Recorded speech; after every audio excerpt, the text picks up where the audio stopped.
What you need? Just going to get an agenda really fast. Okay. Good evening, everybody. Today is Monday, July 20th, 2020, and this is a regular Moscow City Council session.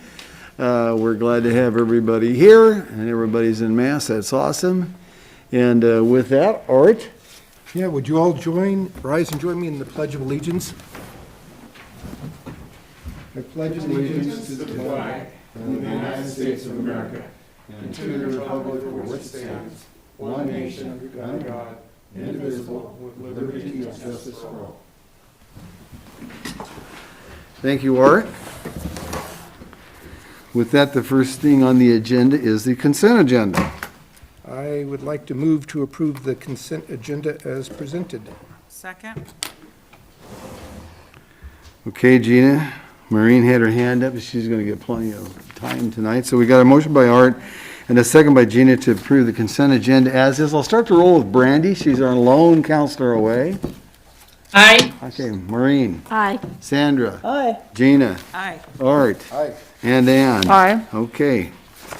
With that, we'll move on to the next thing. Which is item number 2, public comment and mayor's response period. We have a 15-minute time here that we allow folks to speak to us, as long as this is something that is not on this evening's agenda or something that is in front of Board of Adjustments and or public or planning and zoning. Please state your name and we'll give you 3 minutes. You'll let us know what's on your mind. Victoria Seaver, 121 North Lily, Moscow. So on a lighter note, art is in the eye of the beholder, and I don't love every piece of art I see, but I sure appreciate that the city supports the arts and puts a lot of it out there for us to get different flavors. And I was so excited to get over Saturday morning and take a look at the homecoming sculpture on Sea and Main that I've been waiting for it to go up. And I love it, love it, love it. It's going to be one of my favorites. Just wish it was bigger because I want more of it. But it is terrific, so I want to thank the arts department and the city for supporting the arts and that committee that put that whole thing together. It's great, and it speaks well of the city, and I love the little birds. So anyway, it's good, and I wanted to say, great. Thank you very much, Victoria, and thank you for cleaning. So anybody that comes up and speaks, once they're done, if they'd please take a wipe and wipe out the nozzle in the front of the desk so the next person can come up, that would be great. Thank you, Victoria.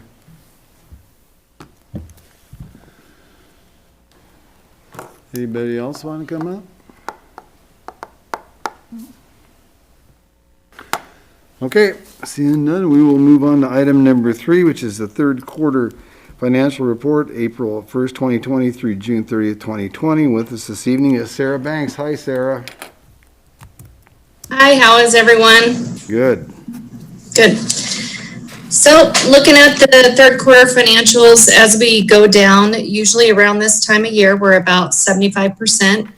As you'll notice, we're running a little lower. I believe our total revenues are 47.5%, total expenses 42.85%. That takes into account the fact that, as you know, per the request of all departments doing a 10% holdback, revenues due to COVID have come in a little lower. We have expenses that are a little lower right now. Our capital projects are underway as we speak, so those are always going to be a little lower at this time. But otherwise, everything else is kind of holding steady as to where it should be. There's not a whole lot to point out. If you have any specific questions, I'd be happy to answer them. Okay, council, questions for Sarah in the third quarter financial? Looks like everybody's okay with it. Gina. I was going to make a motion, but I think No, you were making a motion. I'm Marie again, darn it. No, I just wanted to point out that you had your hand up. I'll go with you, Gina. Okay, Mr. Mayor and esteemed council members, I move that we approve the fiscal year 2020 third quarter report. Now I'll go with Maureen. There we go. Okay, we've got a motion by Gina and a second by Maureen to approve FY 2020 third quarter financial report. I will start to roll with Ann. Aye. Art. Aye. Maureen. Aye. Gina. Aye. Sandra. Aye. And Brandy. Aye. Okay, Brandy, thank you. Okay, with that, we're going to move on to item number 4, updated options and recommendations for remaining 2020 pool season. With us tonight is Dwight Curtis. Dwight, you have the floor, sir. All right, thank you. So you're probably gonna need Zach on this one. Okay, Zach. Screen looks different each time that I've trained on it.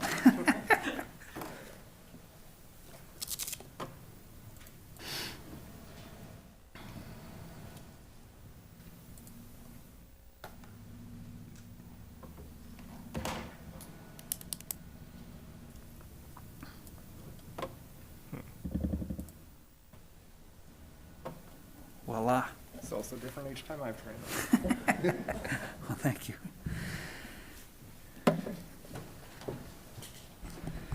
Okay, well, thank you. We're back at it again, trying to do what we can with the pool for the remainder of the season. My original recommendation hasn't changed. I still recommend that the pool season be canceled for the season. The uncertainty and the safety with the aquatics, things are just changing all the time. Every day it's changing. The U of I pool is going to remain open this summer. It usually closes down for maintenance, so it gives another alternative for people to lap swim. Of course, the distancing, masking, sanitizing remains an issue. And of course, imported contagion risks, and with the surge that's going on right now, it's just getting worse. At this point, with this last delay, we've had quite an exodus of employees, so everybody's looking for summer jobs. So at this point, we do not have enough people to man a fully opened aquatic center. And then also, with all the rules in place, and I get this from the emails and phone calls, that be quite a erosion of enjoyment, and so there's a lot of pushback because of the rules. So, but still a lot of desire to have something for the remainder of the season. So we came up with an alternative, and we think this will work. It's not as safe as I'd like it to be, but it's I think safer than most anything else that we could do at the pool.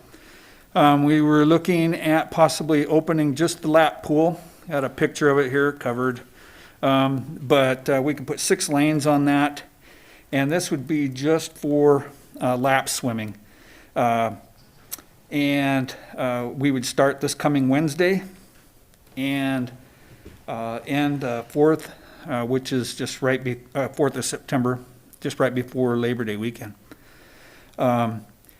We would break this down similarly to what we're doing at the Herc right now, 1 hour blocks of time, 11 a.m. to 1 p.m., and then a second batch at 3:30 to 7:30 p.m. This would be 7 days a week. We have the 6 lanes. We can get up to 3 swimmers per lane staggered. That might be a little crowded, just depends on the abilities of the swimmers. And we can make adjustments if we need to with that.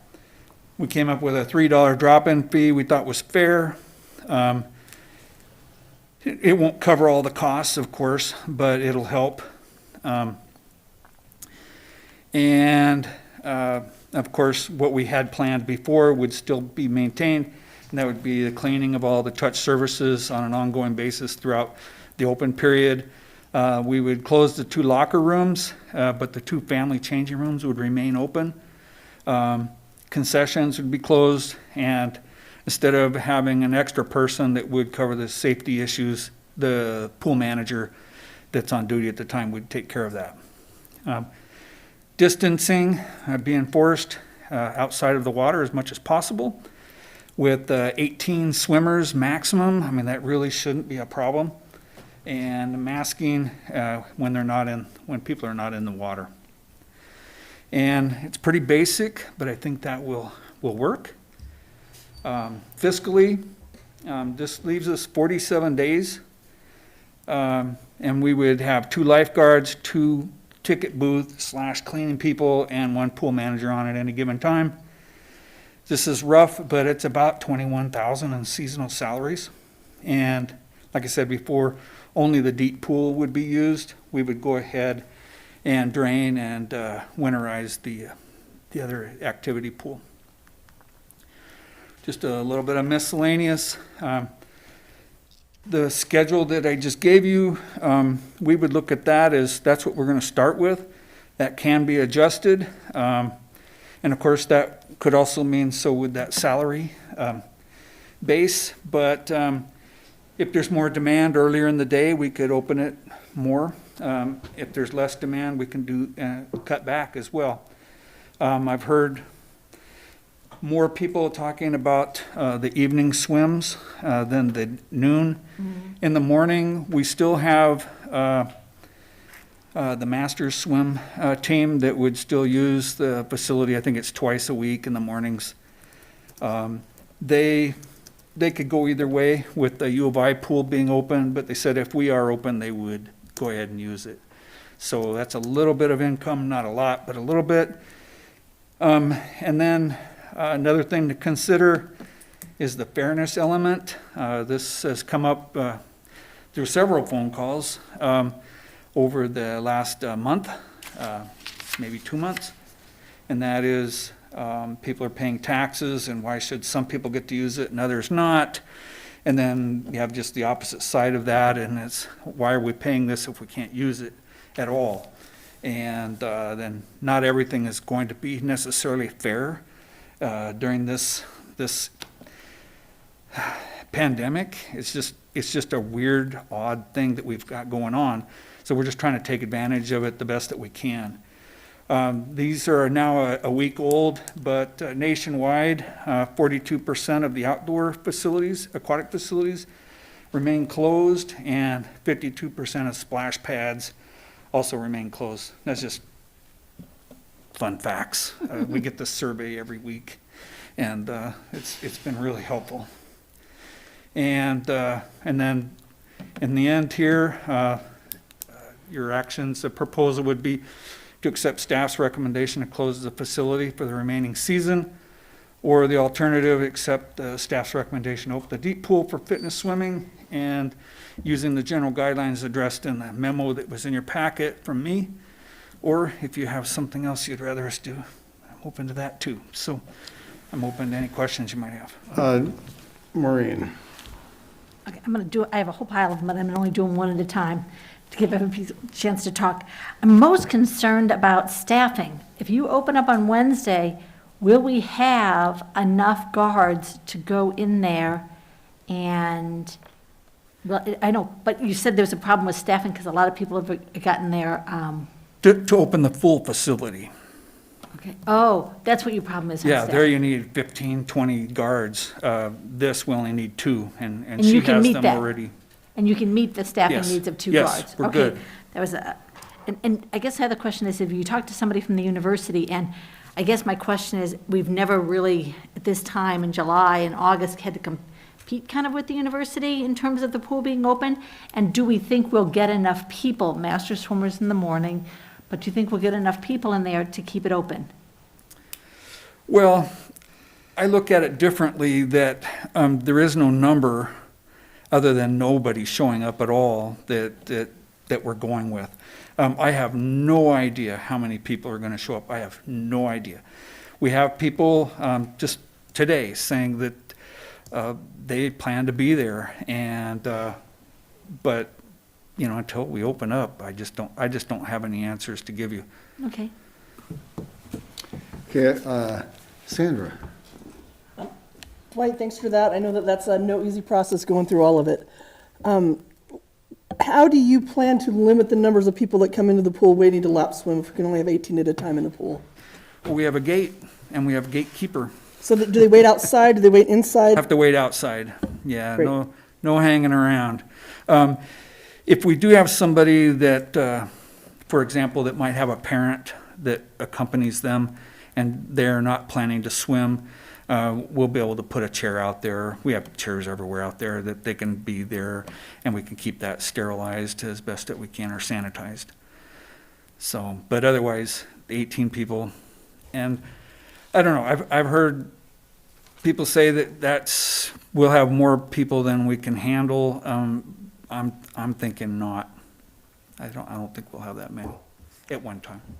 I want to say something to council, even though this isn't a public hearing, I plan on taking some public comment if we've got anybody out there who wants to comment, because we have heard a number of things, both to open it and those to say close it, but before we ever come up with a motion, but I'll continue with council deliberation before I do that. Anybody else? All right, you got anything? Yeah, I'll just jump in with my take on it, and that's that there's a lot of demand for people who like to swim outdoors as opposed to inside of a building. And this is not set up to be a fun frolic in a pool. That would be the splash pad part. And the people who show up for lap swimming are there to exercise and do lap swimming. Get out, don't linger, off you go. Further, from what I've seen and through education over the many years at university, chlorine is really good at killing viruses.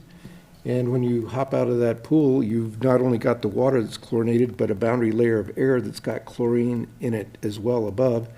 Hop out, put on your mask, off you go. I don't see a lot of trouble with opening it, but I do see health benefits from people being out in the sun and getting exercise. And so that's where my 2 cents lie. Okay. Well, I'll tell you what, let's listen, Brandy. I seen your hand go up, Brandy. Yep, thank you, Mayor. What I would like to ask you, Dwight, is just other than, the fact that opening it in some capacity certainly carries more risk than not opening at all. Do you have specific concerns about that alternative plan as far as the safety and the ability to, keep a safe situation with the distancing and the locker rooms being closed? Is there anything in particular that is of concern to you? I wouldn't say in particular, just in general. The information that's coming out as far, from the CDC, everybody, it's dynamic, it's changing all the time. There's a lot of studies being cited, but a lot of those are found on Facebook. The Dr. Fauci was saying mask up, and we were having health officials telling us we didn't need to mask up. So I just don't think it's my place to play with people's lives.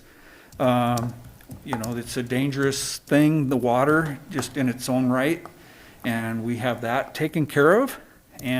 But this, there's a component of people everywhere now that refuse to wear masks and, really defiant. And so anyway, it's just a fight that just doesn't need to be had, and especially if it's talking about someone's lives. I think the risks are minimal under this plan, and I'm certainly willing to go for it. All right. I had another question that popped into my head, left over from the committee meetings last week, dealing with the people that went out and got certification to be a lifeguard and were living with the potential of having a job for the summer. Did we ever come to a conclusion on any assistance for those people to kind of help them out, having sort of dangled a job in front of them and now the job ain't happening? Yeah, well, we have not. We really couldn't address that to a definite point until after tonight, until we know what we're going to do. I haven't met with Gary yet on this, or Jen, but we've talked the need to address it in one way or another. But at the same time, I mean, I don't think there should be a guilt trip here. We didn't dangle anything. They applied for the jobs. We thought there was going to be a job. It's happening everywhere. But at the same time, they really put out for this. They've been trained, physically in the pool. I mean, and we want them to have at least as best letdown as we can. And then hopefully next year we'll have a better year for this. I feel really bad about it. I don't know what I can do though, other than try to compensate to some degree. So I would imagine, I can't speak for Gary, but that we'll come up with something and bring it back and see what you guys think.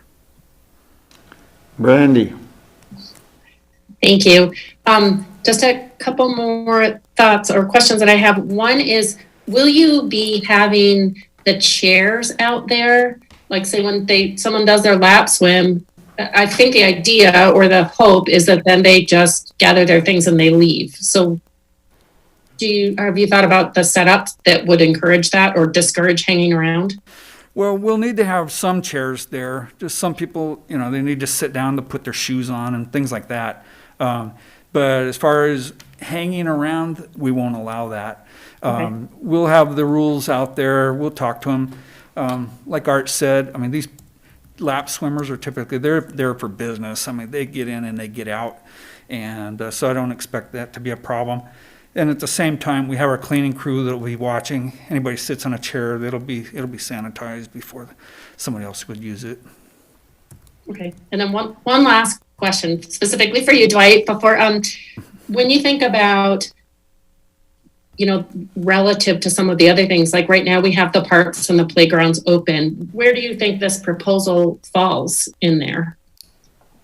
You mean as a comparison? Yes, like a relative risk overall. As we all know, there's risk associated with everything. And I don't think any of us support nobody being able to do anything whatsoever. So, and for example, we've supported the parks being open and the playgrounds, and you've done a great job with the signage, encouraging the distancing and the precautions. And that has been going on for a number of months now. So relative to that, does this feel riskier or about the same or less riskier? I don't mean to put you on the spot, but have you thought about it in a comparison type of way? Well, opening it up in a limited capacity like we are at this point anyway, I think it's actually less risky than the playgrounds. Because we have absolutely no control whatsoever out there other than shutting them down. In the pool, had we opened the entire facility, I would switch that. By its very nature, it's meant to be a place where you frolic and and it just a really dangerous situation, I think. The way we have it proposed is, I think it's definitely the playgrounds, those kind of areas would be more risky. Thank you.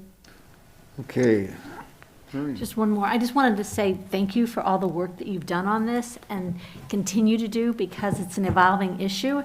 And I agree with your assumption assumption that it's less risky than many of the other things that we are doing. And I also hear your concern about being responsible. And I guess by us voting on it, I just want to say, we assume that responsibility because we're blessing that. And so I just wanted to say, thank you for your work, and it may help you that we all vote for it. Thank you. It's a citywide effort, though, including you guys. Ann? Yeah, I had a question. So to me, the obvious difference, at least one of them between what we would offer and what the U of I does, is that we are outdoor and they're indoor. But what are the other differences in terms of cost and access? Because my understanding, do you have to have an affiliation with U of I to do lap swim there? No, it's open to anybody? All you need to just pay $5. Okay. So comparable cost, even? No, it's less. We pay less. Ours is $3. Yeah, that's what but comparable. Okay. That was my question. I think you answered it, so thank you. Okay. They have a lot more lanes, too. Gotcha. Do we have anybody out there in the public that'd like to speak for this or against this, or whatever their thoughts may be concerning the pool? Gary? Mayor and Council received an email from Tom Lamar. If you'd like, I could read it into the record. That'd be good. Mayor Lambert and Council, the Moscow Chinooks Masters Swim Group and various individual lap swimmers at the University of Idaho have been able to make the lap swimming program work very well with good spacing and people within the lane. I feel that swimming outside would be at least as safe as the indoor UI pool, and I think it would be worth enabling the lap pool for use. It would also provide a nice opportunity to enable people to exercise outside. Okay. The only difference on that is to say that it's actually safer being outside than inside. With nobody coming up, I'll turn it over to council. Art? Yeah, I'd like to make a motion to accept the staff's recommendation to open the deep pool for fitness swimming using the general guidelines addressed in the memo from the Parks and Recs Director. Second. Okay. We've got a motion by Art and a second by Gina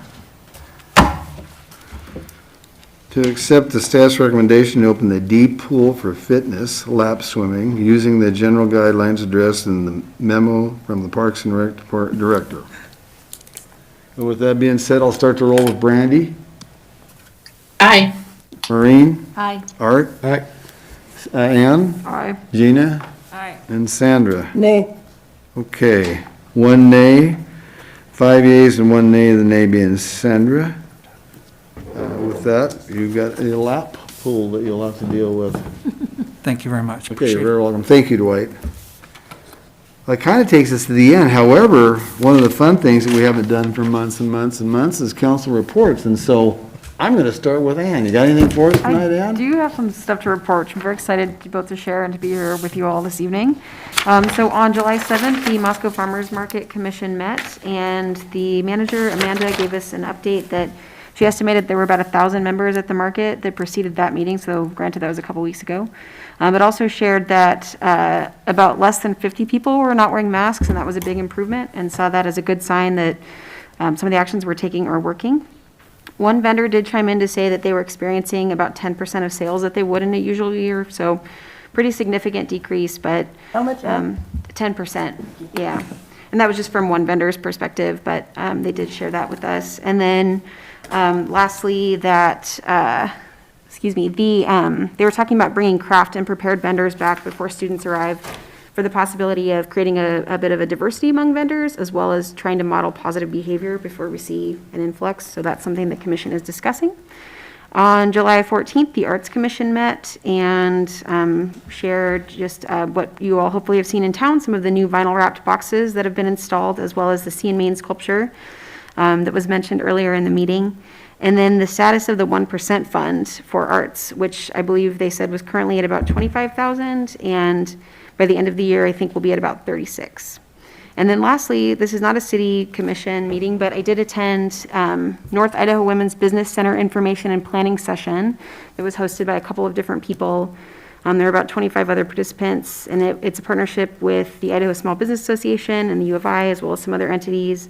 And there was just a discussion of the launch of that effort, some of the surveys and other measures taken to demonstrate the need, both for mentorship in women-owned businesses and creation of those, and then the current plan, I believe, is to be housed out of the Chamber of Commerce with the intention to contribute and strengthen to existing efforts, and that they'll be looking for an executive director soon.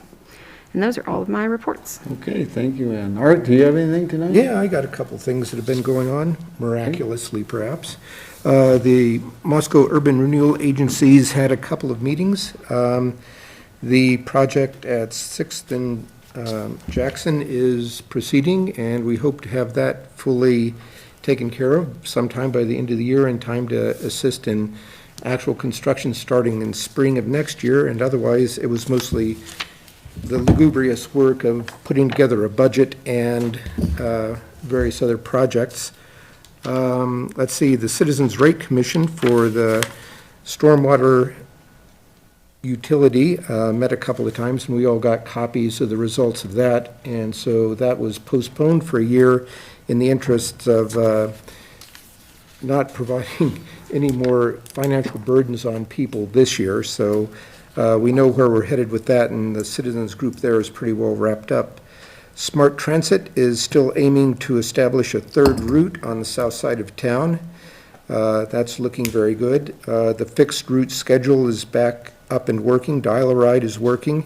The main concern with Smart Transit is the distancing and sanitation on the buses, and they've got some good plans in place to take care of that. Also, we've got the Building Code Advisory Committee meeting, and they're making progress on going through this enormous book of building codes passed by the international bodies and adopted by the state. And the city has until the end of the year to similarly adopt those, with nothing less restrictive than what exists. So there have been arguments about rebar, how much, how big, Windows portal supports, all kinds of technical bits. So it's an interesting group to deal with because they've got very sharp eyes that's going to impact the contractors that are on this committee. And they do a really good job of poring over the information and assisted by staff in doing so. So those are the things that have been going on that I've been to in the past little bit. Okay, Maureen. The Human Rights Commission is not met, but they are going to meet tomorrow. So we get budgets and then we get human rights. And then Sustainable Environment is also meeting tomorrow night. Well, you're busy tomorrow. Yeah. And so I attended one of the meetings, the most recent one, and the whole meeting was dealing with 5G. And we had people from planning and zoning coming and speaking about what we're going to do on 5G. And they came up with a resolution, and the Sustainable Environmental Commission said, okay, we'll let you go forward with that resolution. We need to think about it from our perspective. So they're just kind of waiting to not make a final endorsement of that, and they're going to kind of look at it from their own perspective. And I hope that's what they do tomorrow. Okay, great. Gina? Both of my commissions, the Fair and Affordable Housing and the Parks and Rec, did not meet. I know they are going to meet this next month, so it'll be more in August than any time. I will tell you that next Thursday represents the third meeting of the Regional Housing Leadership Team, the result of our Regional Housing Needs Assessment. And there's about 15 really dedicated people. They've decided instead of once a month that they're going to go ahead and meet every other week to get things going. So we should have some good stuff to bring forth to council here in the next 3-4 months. Okay, Sandra? Yeah, it's nice that things are ramping up a little bit again. I'm happy to report that the 1912 Center, things are moving along pretty well up there. Paint is in, the floors are even for the most part, the ceiling work is taken care of. I know they're still working on some HVAC stuff. They were a couple weeks ago, but it's looking really nice up there. I feel like they are on schedule. They think they're on schedule. So really excited to get that building opened again. The Pathways Commission has met once. They met, I believe it was last week, and I was tied up in another meeting, but I got some nice notes on it. And the one thing to point out is that I believe it's September is the, for lack of a better term, I can't remember the official thing, but it's Bike Month. And they always do a kind of a bike ride. That's on tentatively. There's still some discussion going on whether to lead a big group outing. I know they want to, they're just not sure where that stands. So I believe they voted to continue to investigate how that might work. So they have not gotten rid of that part yet. Planning and zoning has been moving right along, as you can tell, when we have discussions about lots and changes, and we've had those in our city council meetings, so they've been progressing. It's been a nice mix of Zoom meeting and much like we're doing here, we've had a couple in the last 3 meetings who will Zoom in and the rest of the commission will meet, and I think that's gone well. I'm happy to report that in terms of the 5G talks, we're glad that the Sustainable Commission is in on that because there are a lot of different questions going on. And I know the Planning and Zoning Group was feeling not really overwhelmed, but there was a lot to think about in terms of the technical aspect and whether or not there's a health-related aspect or other environmental aspects. So it's nice that we can use both commissions on that, and I'm glad to see the 2 commissions working together. I don't have a lot to report from CETA. I do know that we have not met. I do know they've received a couple of different grants so they can keep working and keep going. And they have a team of youth that are doing some like Forest Service type projects, and those seem to be going well. So, I think people, just like everyone here in Moscow, they're plugging along and doing the best they can under really weird circumstances, but things keep moving and people try and do their best to make them move well. Very good, Sandra. Brandy, do you have anything to report? Not very much. Art covered the URA. Transportation Commission has been on a little bit of a hiatus. I think the mayor did appoint a new member, so we look forward to her. And I believe there is, 2. Yep. So I was going to say, I think there might be still one more position, but maybe we're full. Anyone is interested, you can check on the city website for Transportation Commission, see if there are any vacancies. The Tree Commission did meet, and discussed the usual Arbor Day celebration, sadly, as with many other things, has been postponed. The commission is discussing what that event might look like in the fall as an alternative. It will likely not involve the groups of school children as it typically does, but they still do want to mark Arbor Day with the planting of a tree, so stay tuned for that. There was a report, David Schott gave reports on the fall Parks and Rec brochure classes that are kind of, I don't know if we would say run by, but facilitated the ideas from the tree commission. And I took a look at those. There's some great classes coming up about how to select trees and prune your trees, things like that. And there was also a report on Harvest Park, and I don't have my notes with me right now. Not any big movements happening right now, as I think you could imagine, but the ground is being somewhat prepared for future development there in the Harvest Park. Okay, thank you, Brandy. I have a couple of things I want to discuss. One, Brandy brought up about commissions, and this is something I just wanted to focus on folks out there, because our commissions have started getting together on Zooms and other types of meetings, and that will continue. And we're always looking for public volunteers on various commissions. There are always some commissions that need help. And so if you're interested, please sign up and see what, and may fancy your appetite. If you'd love to be on a commission, we'd love to see you. I've had several airport meetings recently. I'll talk about the last one that we had just here a few weeks back. We've got another one coming up the 29th of this month, but we've kind of the neat thing is we've got an advisory terminal group, building group, that discussions will be starting in August that we'll be talking about. And one of the bright spots of the CARES Act is our airport received an additional $18.3 million, and that's going to provide us a way of financing and building a terminal, which we were all trying to scratch our head figuring out how in the world anybody's ever going to be paying for it. But that was kind of something that dropped out of the sky for us that we're very, very thankful for. So that's very nice that we've had that. And I also want to say to folks, you know, we're getting things open, we're moving things along, businesses are open, and, you know, whether you like the mask ordinance or whether you don't like the mask, or I should say resolution, one thing I will say, masks and businesses are working hand in hand to make it happen. We want to keep our businesses open. So folks out there, if you do the simple thing of wearing a mask, I know there's those out there that just like that, but I'm telling you, it's the right direction to go. And the more we do that, not only in this city, but this state, as well as our country, we will get things rolling faster, smoother. This is something that's going to be happening with both these universities coming in. So we're getting ready, we're making plans, we're moving forward, and out of everything we do here, you know, it's my goal to keep businesses going and do the best, very best we possibly can to make sure that they're floating and making things happen for them, because that's just what we're doing, and I think that's the right direction. Now, we also, with that being said, we've got budget workshops starting tomorrow. Be an all-day event right here in this very room that we're going to be working on, and we're going to have our budget public hearing on August the 3rd for folks out there, for the public to know. And this is a budget that we worked very, very hard on, so I'm looking forward to the lively discussion with our council and city staff. Gary, what have you got for us?